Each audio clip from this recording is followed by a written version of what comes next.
जय जोहार, जय आदिवासी दोस्तों। मणिपुर के कांड लगभग पूरे देश में वायरल हो चुके हैं।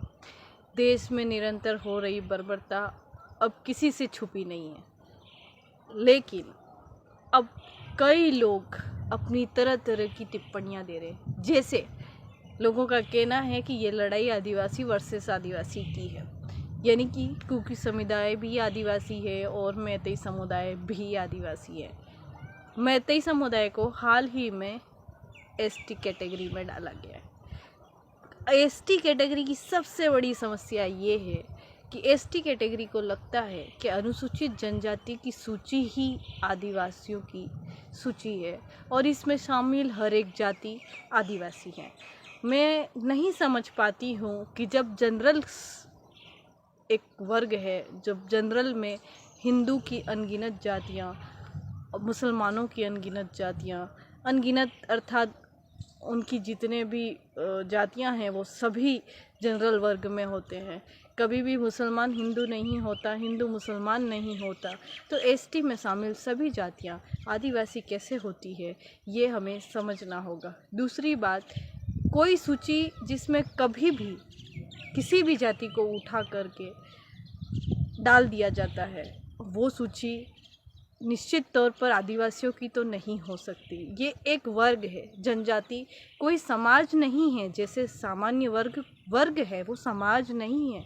ओबीसी वर्ग है, समाज नहीं है। एससी भी केवल वर्ग है, वो समाज नहीं है।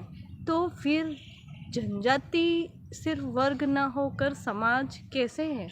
मैतेई समुदाय ओबीसी में आता था या एससी में आता था, ये मुझे नहीं पता, लेकिन उसे हाल ही में एसटी में डाला गया है। और क्यों डाला गया है? मैतेई समुदाय को कहा गया है कि वो हिंदू है और कुकी और नागा समुदाय ईसाई है। पहली बात, सुप्रीम कोर्ट इस बात को स्पष्ट कर चुका है कि एसटी एक वर्ग है जिसका धर्म से लेना देना नहीं है। तो फिर ईसाई बने आदिवासियों की लड़ाई हिंदू बने आदिवासियों से है, ऐसा तर्क देना क्या औचित्य रखता है? अगर ईसाई बने आदिवासी वहाँ हैं तो मैं उनसे निवेदन करना चाहती हूँ कि वो लोग अपनी आदिवासी संस्कृति की तरफ लौटे। उन्हें किसी भी धर्म के सहारे की ज़रूरत नहीं है। लेकिन मैं उन हिंदुओं को भी सही के नहीं कहना चाहती हूँ जो अपने आप को हिंदू आदिवासी कहते हैं और सरेआम महिलाओं को नंगा करके दौड़ाते हैं। अगर आप आदिवासी हो तो मैं जितना आदिवासियों के बारे में जानती हूँ या जितनी मैं आदिवासियत जानती हूँ, मैं नहीं मानती हूँ कि महिलाओं को नंगा करके उन्हें बलात्कार करके मार देना एक संस्कृति की निशानी है।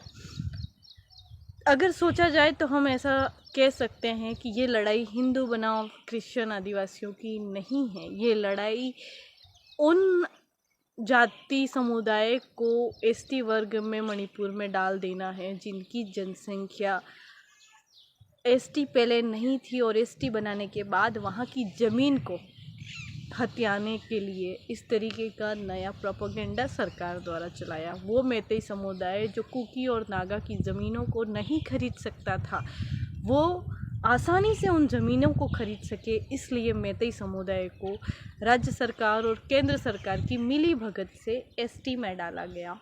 और कई लोग ये कहते हैं कि इस लड़ाई में हमें नहीं कूदना चाहिए। मैं मानती हूँ हमारा ऐसा कौन सा धर्म है जिसमें हम धर्म के लिए किसी को नंगा कर सकते हैं, सरेआम लोगों को काट सकते हैं, बीच रोड पे बिठा के गोली मार सकते हैं। अगर हमारा धर्म ये कहता है तो मैं मानती हूँ कि हमारा ऐसा धर्म नहीं होना चाहिए। मैं ईसाई बने आदिवासियों के पक्ष में नहीं हूँ, ना ही हिंदू बने आदिवासियों के पक्ष में हूँ। मैं किसी भी धर्म के पक्ष में नहीं हूँ, लेकिन मैं आदिवासियत के पक्ष में हूँ। आदिवासियत सबके सामने शर्मसार हो रही है।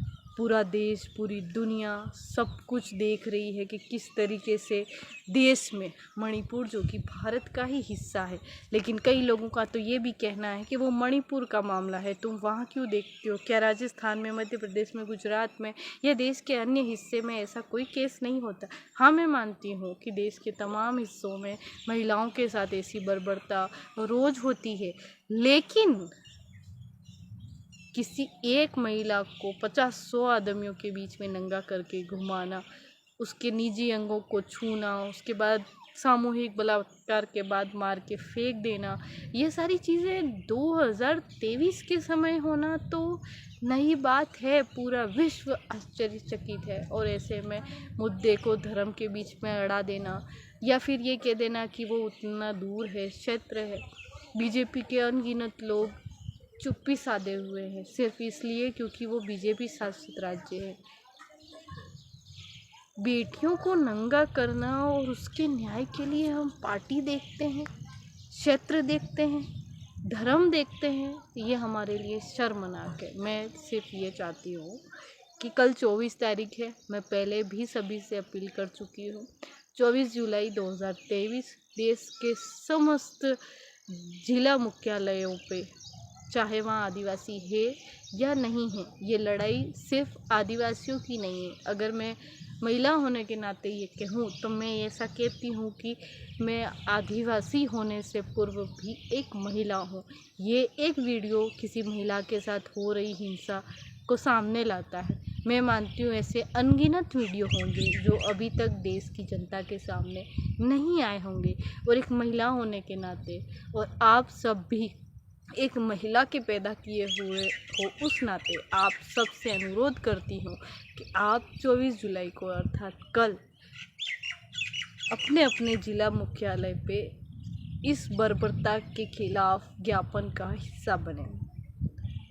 लोगों की उन बातों में ना आए जो आपको धर्म तक सीमित रखती है, उन बातों में ना आए जो आपको क्षेत्र समाज तक सीमित रखती है। आपको उन महिलाओं के लिए आवाज़ उठानी है जो महिलाएं एक सैनिक की पत्नी होते हुए निर्वस्त्र हुई, उसके अंगों को सामूहिक रूप से नोचा गया। उन महिलाओं के लिए आपको घर से निकलना है और ज्ञापन देना है। देश को दिखा दो कि आप महिलाओं की इज्जत करते हैं और ऐसा कृत्य देश में दोबारा नहीं होना चाहिए। जोहार।